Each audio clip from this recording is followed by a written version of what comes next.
como usted ha pedido. Gran honor que vuestra merced me hace, el cual acepto con toda voluntad. Y ante este hecho tan notorio, os agradezco en el nombre de nuestra majestad, el Carlos V. Me atrevo a deciros que ese momento es como de profecía, y esas palabras como verdad clara. He estado listo para ese momento desde que me libré de la matriz de mi madre. Señor abogado, para preparar mi caballo, decirle a mis capitanes y la tierra que urjo de sus presencias a lo sumo.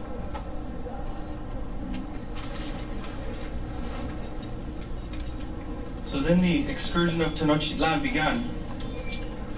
The city was 5 square miles in the middle of a lake, Lake Texcoco. There were 3 bridges that came to the mainland. Along one of the bridges, an aqueduct, water ran in an aqueduct that came from, fresh water came from the forest of Chapultepec into the city. In every household there was a fountain in the middle of the house with the fresh water. There were canals running through the city just like Venice. So that's how people went through the city in canoes. In the middle of the city was the pyramid where they had the temples of the main gods, Huitzilopochtli and Tlaloc, the god of rain. On the outskirts of the city were the chinampas, and this is where the poor people lived, to take care of the floating gardens called chinampas. They had the markets on the outskirts of the city as well, so the strangers wouldn't mix with the most important people who lived in the middle of the city, like the priest and the government.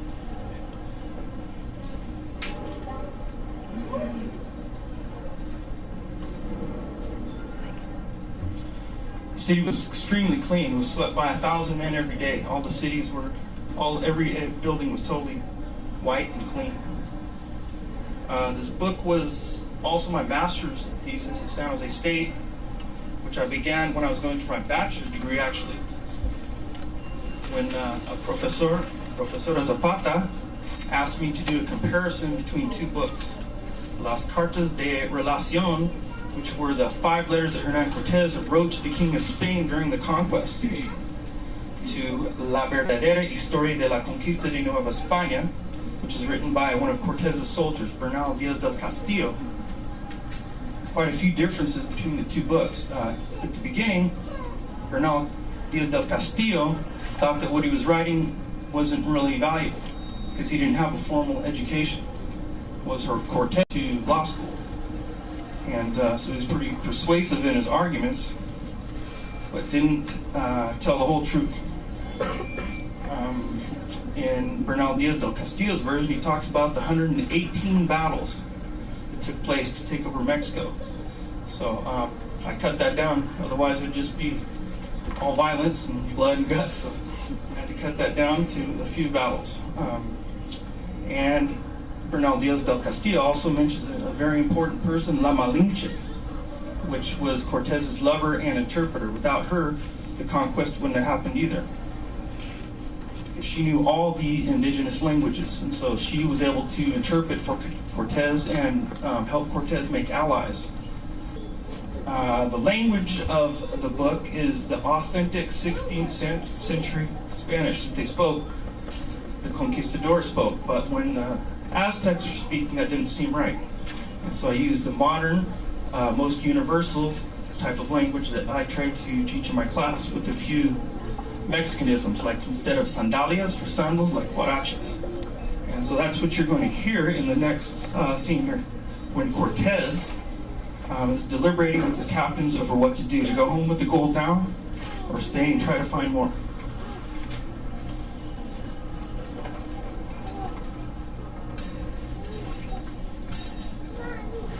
Todos nosotros, por amor divino, habíamos. No es tiempo que nos tengamos a oír más cosas, alguno de estos salvajes del demonio. En una palabra, os los diré, es la hora de atacar. Enviad vuestras espadas, e ir contra estas criaturas de mal antes de que nos encierren en la ciudad. Pues para llegar ser tarde, e ir vuestras mercedes que que no tendremos la menor oportunidad de escaparnos de tan maligno lugar. No os pongáis tontos en desmacia, os los he repetido. Vosotros sabéis que las calzadas en la ciudad nos pueden ser cortadas fácilmente, impidiéndonos de la salida. Disculpadme, mi osadía, capitán general, pero os ruego que miráis la realidad. ¿Qué posibilidad tenemos de llegar a cabo hazaña en alta vida como es la catedral de un gran emperador en su propio palacio?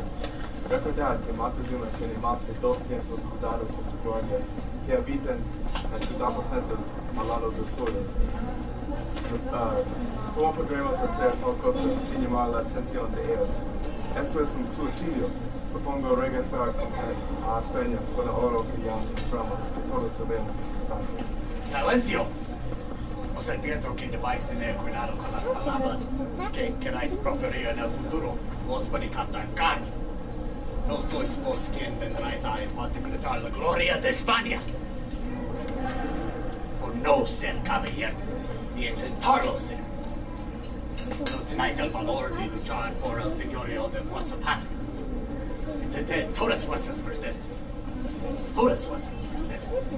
Que los ánimos, las almas naturales de estos sitios nunca están quietos, por salvajes sean.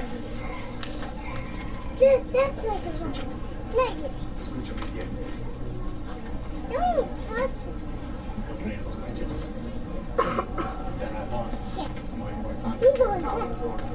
Es menester tener entendimiento. Entendimiento para saber conduciros como caballeros de valor y acierto. Si oyéramos ahora todo lo que hemos hecho ya, bueno, sería.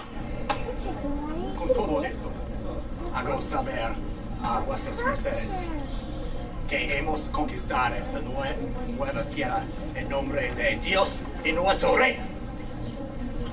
Regresaremos a España. Solo cuando nuestros baúles estén rebasantes de oro. Y también haber cumplido el trabajo que el Dios nos ha encomendado a hacer.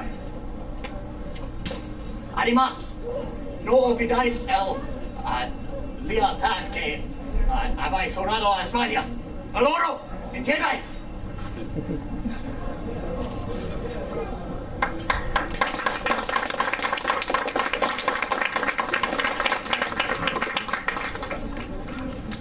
So Cortez decides to kidnap Montezuma in his own palace and start calling the shots from there and accumulating more gold.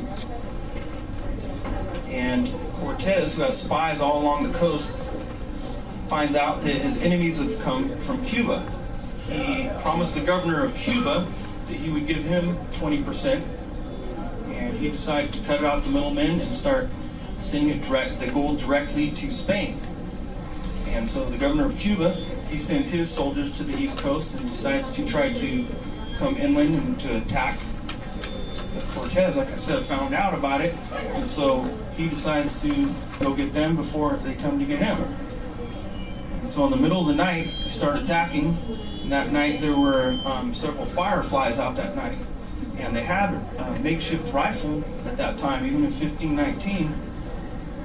Not very sophisticated, not very accurate, but you could pretty much put anything you want in it. You could put in glass, rocks, whatever, and you had to light like a wick to make it go off to discharge. So they thought that there were several soldiers lighting the wick of their rifles and shooting. And so Cortez, though, he's pretty smart. Instead of capturing and killing everybody, what he decides to do is just kidnap the leader and make everybody else his allies. So at that point, his army grows. And when he returns to Mexico, instead of receiving celebration like he usually did when he came to the city, everything was silent. So he walks across the bridge. As soon as they get across the bridge, though, these were drawbridges. They drew up the drawbridges. And he gets inside where his quarters were, next to the temples here. And he decides to capture some Aztec priests. which he decides to burn alive. And the next scene you're going to see is one of the dialogues I created, in which Cortez and the priest have a little discussion over what just happened.